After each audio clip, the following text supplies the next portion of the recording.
Il est rejeté. Monsieur Jean-Louis Dumont a la parole pour le 89. Alors, cet amendement, chers collègues, vous propose que l'enfant soit accompagné, assisté d'un avocat. Et déjà, dans l'article 1, avant que ne soit déposé l'amendement du gouvernement, j'avais un amendement qui permettait l'écoute de l'enfant. Alors, quand on dit l'écoute de l'enfant, ça va du moment où il parle au moment où il est majeur.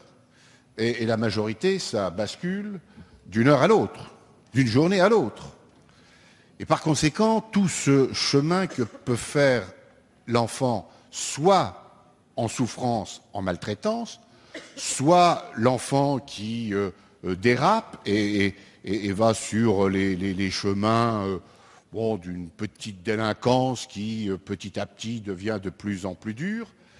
Et je rappelle aussi que ces enfants ne passent pas directement devant le juge des enfants.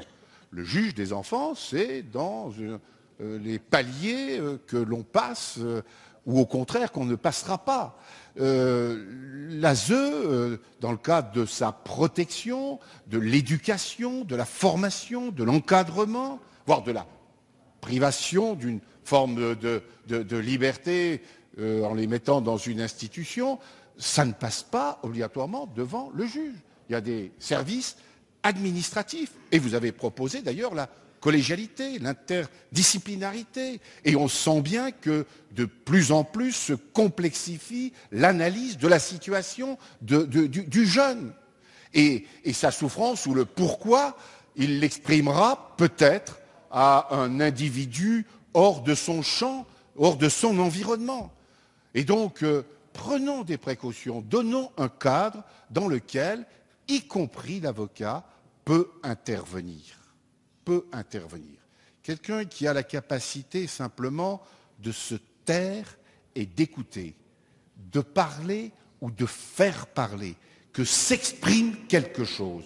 Si ce quelque chose n'est pas obligatoirement la vérité dans la bouche de celui qui s'exprime, pas de l'enfant, mais au moins que soit exprimée à sa façon la souffrance que peut ressentir l'enfant, l'adolescent, celui qui est encore mineur, voire jeune majeur en difficulté. Donc l'avocat pourrait être... Merci, Madame la rapporteure, vous avez la parole. J'entends bien votre préoccupation et je considère que c'est une bonne pratique. Pour autant, il paraît